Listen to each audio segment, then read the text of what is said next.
Welcome back to On The Fly. We're previewing the predicting and recapping World Junior Championships, our Men's World Championships, the Women's World Championship, the U18 Men's World Championship. Expect the unexpected. Absolute abomination of the Canadian Junior Nationals. I have a couple extra words I want to use in that one. And it's Freebird. Freebird, Freebird, Freebird. Of course, the Olympics are just around the corner. I'm going to coin it the rivalry day. World Junior history! Your home for international hockey. This is On The Fly.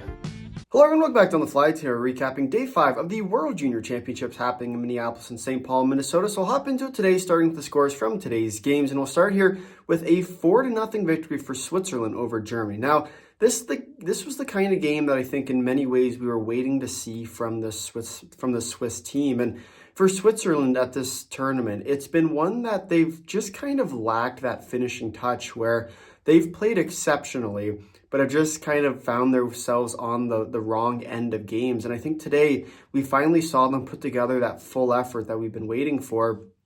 Playing against a weaker team always helps, but I think you look at the way the Swiss have played all tournament long, and you've been waiting for this result, waiting for them to have that breakthrough and finally pull off the victory that we were all anticipating.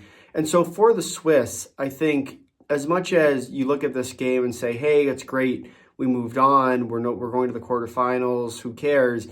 I think now it's about saying, hey, we made it to the quarterfinals, what else can we do? And so this one, especially a 4-0 one at that, a dominant 4-0 win, I think sets them up really well for their game tomorrow against the Slovaks. And in their game against the Slovaks, all of a sudden it's going to be another wide open game where very well could be a game that they can win, get an easier opponent in the top of the Group B. All of a sudden, it's a very important game for them if they want to make it far in this tournament because they have the pieces to do so. We've seen them kind of put together different performances based on who they're playing, whether it was against the Swedes, whether it was against the Americans.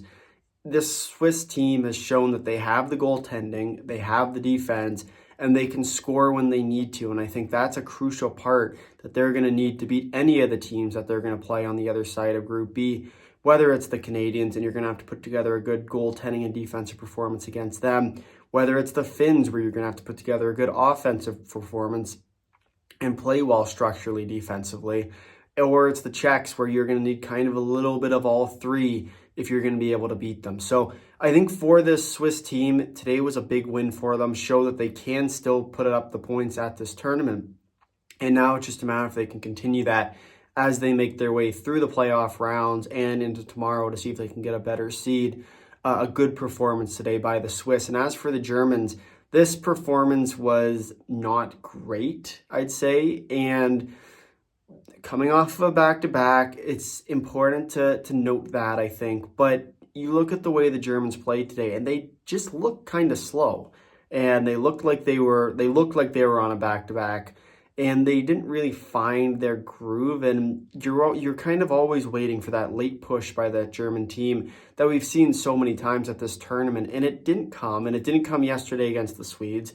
And so for Germany, I think you're gonna go down to the relegation game. Both teams have been decided today who's going down to the relegation spot, but I think for the Germans, when they play Denmark, they're going to need a spark from the very start. And you're not going to be able to put together a first period performance. You're not going to be able to put together a comeback second.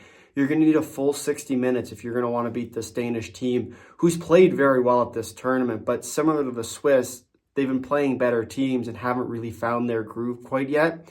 I think the Danes have a shot against this German team. I'm not saying they're considered the favorite. The Germans should still be considered the favorite. But at the same time, the Germans haven't looked that good, and they've been playing progressively worse as these games have gone onward. And their latest game against the Swiss, I'd say, has probably been their worst performance, even worse than the game against the Swedes. And so they need to kind of kick it back into gear. They have the potential to be able to beat Denmark, but they have to play their game if they want any chance of doing so. So a tough loss today for the Germans. They will be sent to the relegation game. A 4-0 win for the Swiss. They will now be guaranteed to go to the quarterfinals. And now the question is, which spot will they end up in, third or fourth place in Group A? More on that in just a little bit. But now we'll move to the second game of the day. And this was one that I think surprised a few people, including myself, with kind of the way that it played out. Not necessarily in the start, but kind of towards the end. And so what I mean by that is the first period, you kind of saw the Latvians struggle a little bit with controlling the pace of play, but that wasn't too much of a surprise if you go back and watch yesterday's video. We were talking about that, especially for this Latvian team who's been put on their back foot for most of the tournament. To see them struggling a little bit, trying to control pace, all of a sudden it's a different game structure, different game style than what they're used to. So that's not too surprising. But then the third period rolls around, you have a pretty considerable lead. I was surprised with how, not to say poorly, but how many chances Latvia ended up allowing at towards the end, where they didn't need any more goals. They could have sat on their lead, played their defensive structure to the very end, and just kind of let the Danes run out the clock on themselves. But they still put together, they're trying to score offensively. They're kind of playing an individual game that they got away from their team structure. And they didn't ultimately almost lose this game, but there are quite a few chances that very well could have changed the momentum in this game. But fortunately for Latvia, they were bailed out once again by their goaltending and good defensive play overall. But there are a few chances that when you go up in games, and I know you're not playing Canada, you're not playing the Finns, you're not playing the Czechs, you're not playing Sweden or the US in the other group, you're playing Denmark, but at some point you need to make sure that you are closing games out the right way, because it could very well blow up in your face if, a team like the Danes were to score 2 goals, a lot of momentum behind that, and all of a sudden you're back on your heels. So for the Latvians today, they did win fairly handedly, 6-3 final, late goal, but the Danes scored a late one with their goalie pulled, and then the Latvians did score from their own end on the empty net. So 6-3 final, you can say 5-2 as well, but just make sure you're cleaning it up defensively, especially when you're sitting on a lead, because you give opportunities like that to a Czech, like a Finn, you give chances like that to the Swedes or the US, who they'll likely play in the quarterfinals now. You don't want to end up on the wrong side of things. So for Latvia, continue to play their game. And as for Denmark, I thought they played quite well today.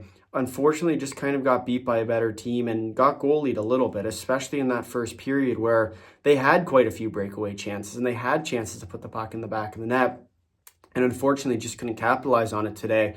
But if they continue that sort of defensive trap that they've been playing, it's not to the same structure as Finns or Latvia when I say the trap style for the Danes, but they're playing a similar style where they pounce on just about every mistake the other team makes. Germany's made a lot, and I mean a lot of mistakes so far in this tournament. And so they can capitalize on that. They might be able to pull off an upset and keep themselves up at this tournament for at least one more year. Something to keep an eye on for sure. But that will do it for this game. 6-3 win for Latvia over Denmark. Big win in the standings for Latvia. They will go to the quarterfinals. Denmark will be sent to the relegation game, which will be on January 2nd at 12:30 p.m. Eastern. They will play Germany in that game. Reminder, loser gets sent down to Division 1A. The winner will stay up at the tournament for one more year. The loser will be replaced by Norway at the 2027, which is crazy to say, World Juniors. So a lot to play for these two countries, for their tournament hopes and dreams, basically, to stay up. Give their nation another shot to try and make it far in a tournament. But at the same time, it's going to be a tough challenge for both these teams. It's going to be a good game, and it's just going to be whichever team plays their game in the end, I think, is really going to make an impact at this tournament. But we'll now move over to the news. And for Germany, they are back again. We think back to last year, and I believe the year before that, with Germany just kind of being stuck in this relegation spot, and they've struggled with Latvia in years past. And this year they didn't have Latvia in their group. They had the Swiss and the Slovaks, who are arguably more difficult than the Latvians would have been. But at the same time, this German team once again is finding themselves in a relegation game. We'll see if they can stay alive at least one more year, or if this is going to be the year that they are sent down. But I do think that when you look at the kind of that favorite, if you want to call them favorites or underdogs, the favorites are clearly the Germans in this game. It's just a matter if they can find the back of the net and shut down that Danish top line and keep themselves out of the box. So they put themselves into penalty trouble. The Danes will capitalize on those chances. So just something to kind of keep note of as we trend towards that relegation game for the Germans, is that they're out of games now to try and get themselves into shape. Now it's time to just do it. And so we'll see whether or not they can do it. And we'll see, of course, on January 2nd to see which team is going to end up getting sent down. Then we go over to the Swiss with results. And I think you look at Switzerland and the way that they've played at this tournament, they've been very deserving of a better outcome. And whether it was a game against the US, whether it was their game against Sweden, they've had multiple opportunities to pull off the upset, and they just haven't quite got that result. And I think today was kind of that first game where you had a feeling they were going to pull it out, but it was just a matter of actually getting it done. And it was in credit to them. They played a really good game today, dominated the first 2 periods, and then sat on their lead really effectively in the third. A near perfect game today from the Swiss, and they'll look to continue that tomorrow against the Slovaks in a big game to try and have to avoid that playing the top spot in Group B in the quarterfinals. Give yourself a chance to make it far in this tournament. And frankly, the way we've seen these two teams play so far, it wouldn't surprise me to see them do so. So for the Swiss with results today, big win finally in the win column at this tournament, getting some points in the standings. We'll see if they can continue that tomorrow. Then to Denmark with there is a chance. And the Germans have not played that well so far at this tournament. There's a lot of room to grow for the German team, but there's also a lot of room for this Danish team to grow. They get some hot goaltending at the right time in the one game that matters for them at this tournament. We talked about it in their preview. Very unlikely that they get any points from the preliminary round.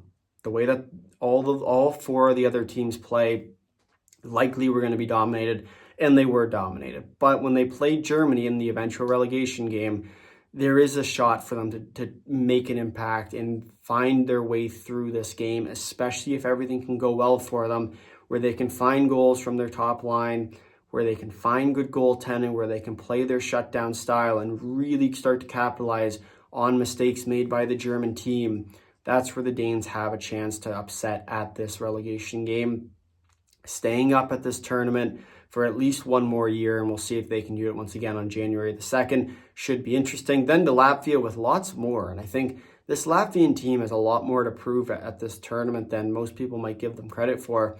They're going to end up playing either the Swedes or the US in their quarterfinal matchup.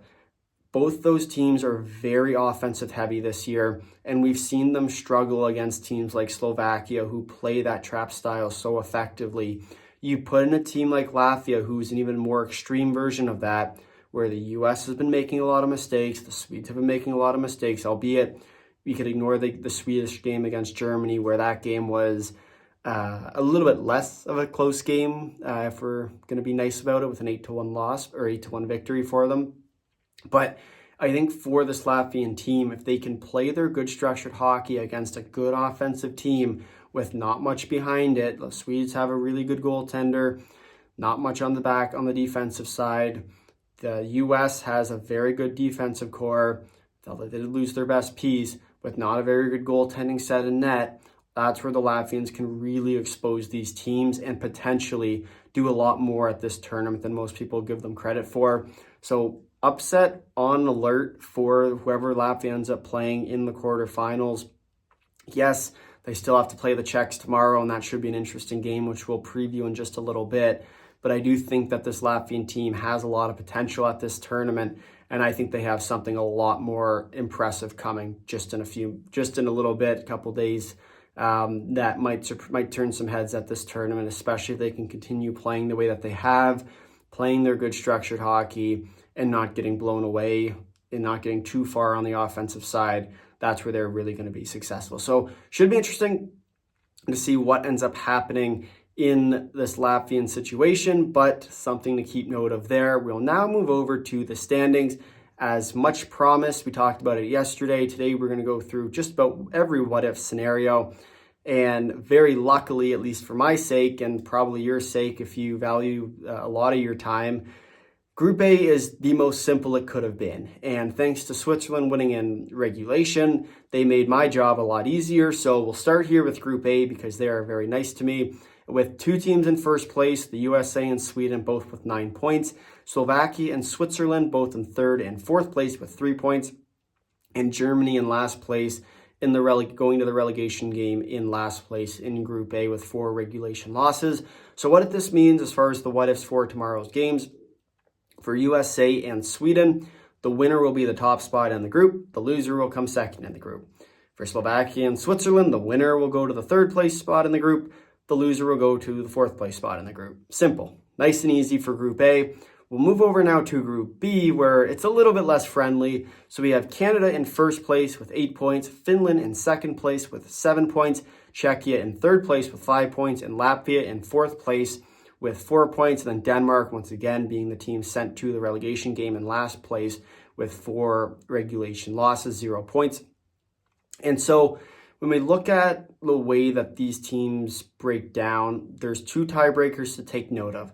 The first one is Canada has a tiebreaker over Czechia because they beat them Same thing with Finland over Latvia. And so that one is extremely important. And once again, the other one is Czechia has the tiebreaker over Finland because the Czechs beat the Finns. And so those are your 3 tiebreakers coming into it. Reminder that Canada will play Finland. The winner of that game will be the top spot in the group. And Czechia will play Latvia, which is another important game because basically each of those teams tries to move up a spot. And so the Czechs can't finish above second place because Canada or Finland will be points ahead of them, or they'll have the tiebreaker over them. So for the Czechs, they're going to be basically second spot or below. They can't go below fifth. The fifth place team is already solidified.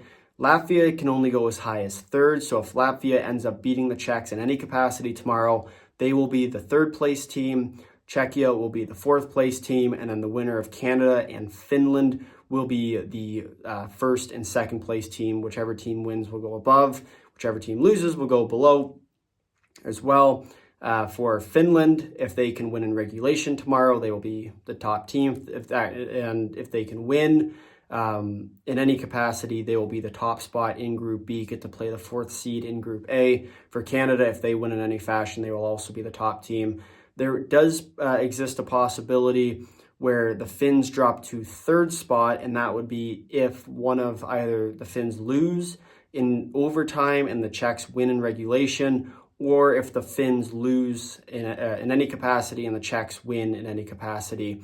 There's also the potential for, or if the Finns lose in regulation, and then the Czechs win in any capacity, they would move ahead of Finland, which is likely going to be the probable result tomorrow. The Czechs would come second in the group, the Finns would come third in the group, Latvia would be fourth, and Canada would be first. And so that's, I believe, just about every combination you're going to see.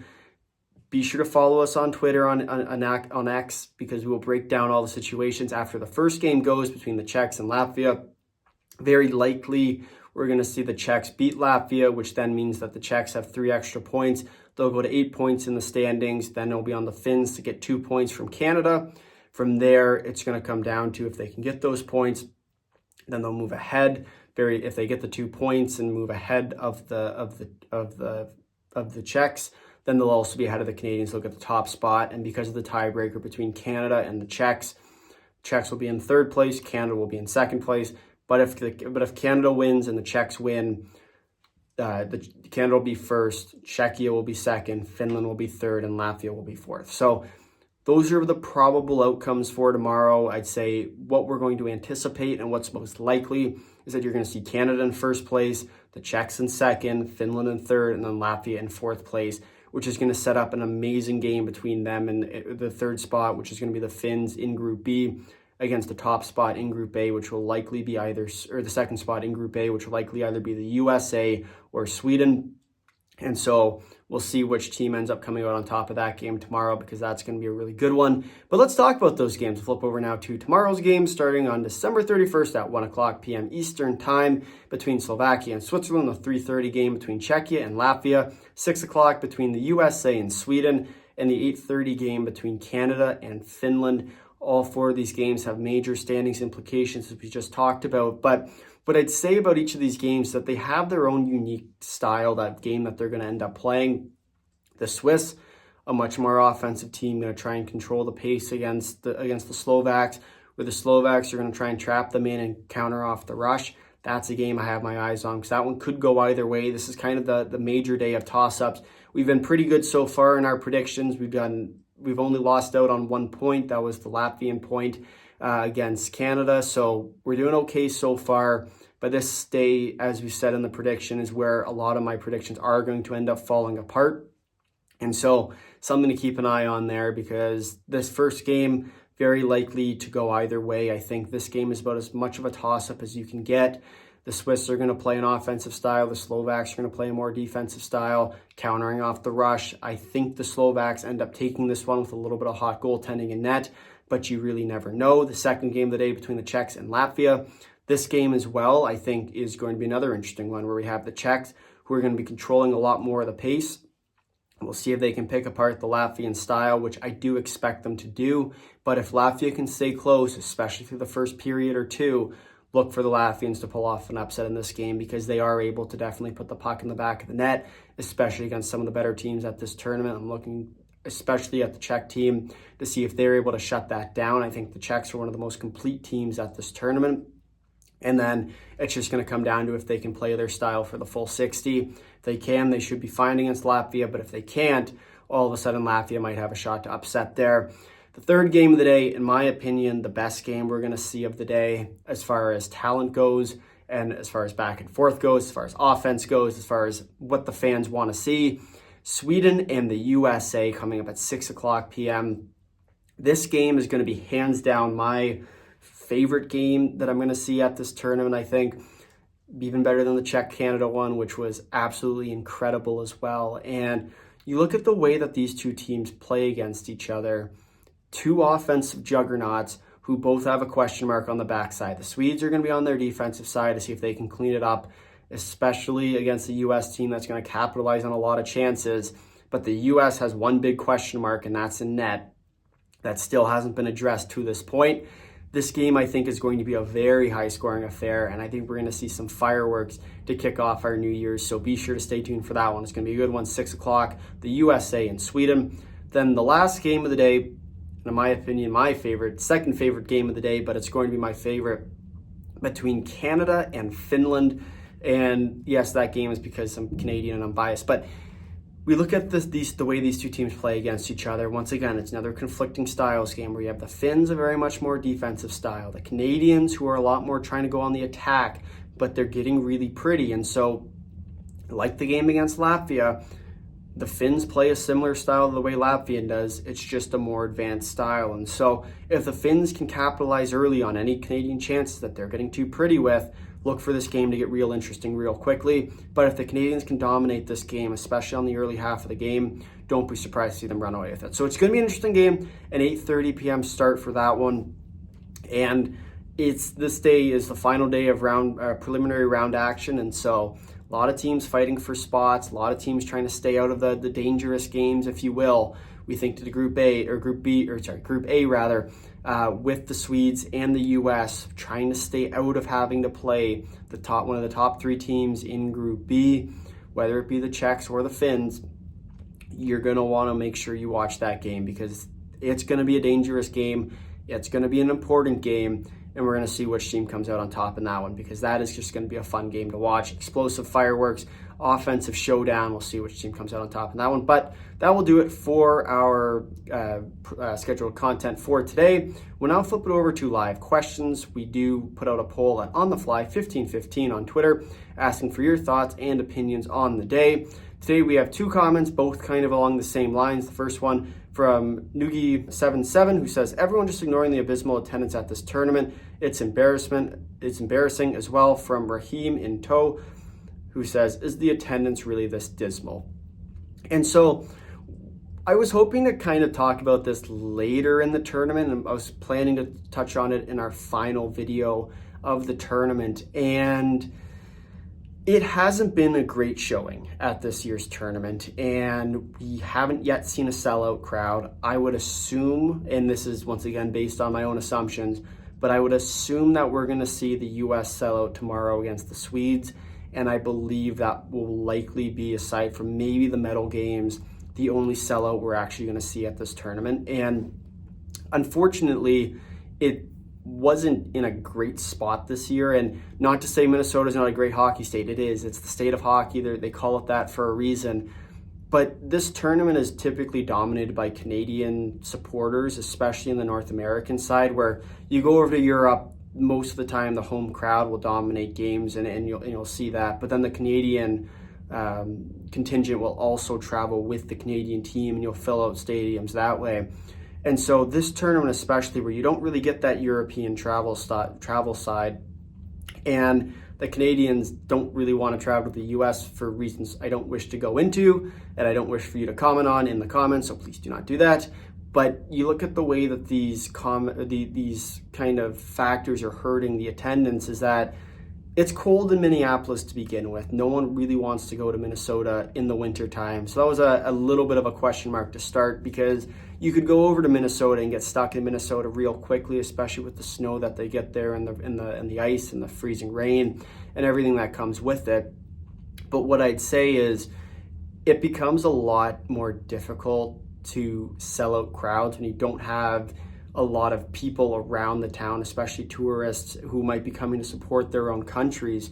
And so that's where I think we're starting to see a little bit of a struggle for the IIHF, especially at this venue, where you're not getting the Canadian tourist, you're not really getting a lot of the European crowds, and so it just becomes more of a struggle for the US to kind of sell out their own stadiums, especially when it's not the kind of stadium or not the kind of games that you're looking to see. And credit to I'll talk about the one from last year in Ottawa, where a lot of the games in the Group B, the non-Canada US group, struggled to sell out as well. And so I think you can look at the comparison there, where it was relatively similar to the smaller venue. But then you try and do it this year, where you put up the two main attractions, you put Canada in the other group in Group B to try and sell more seats, and only 50% of the capacity sold out, even on Canada games. So it didn't quite work out, I don't think, the way that they wanted to. The US games are around 75%, so they're not even selling out their own home games. Once again, I think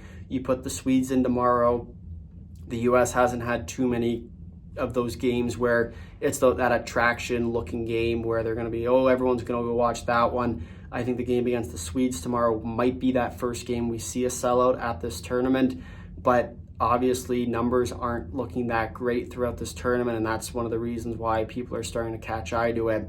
And so it's an unfortunate storyline coming out of this tournament, but I think it's also one that the IIHF is going to look at, and they're going to say, okay, how can we fix this in the future?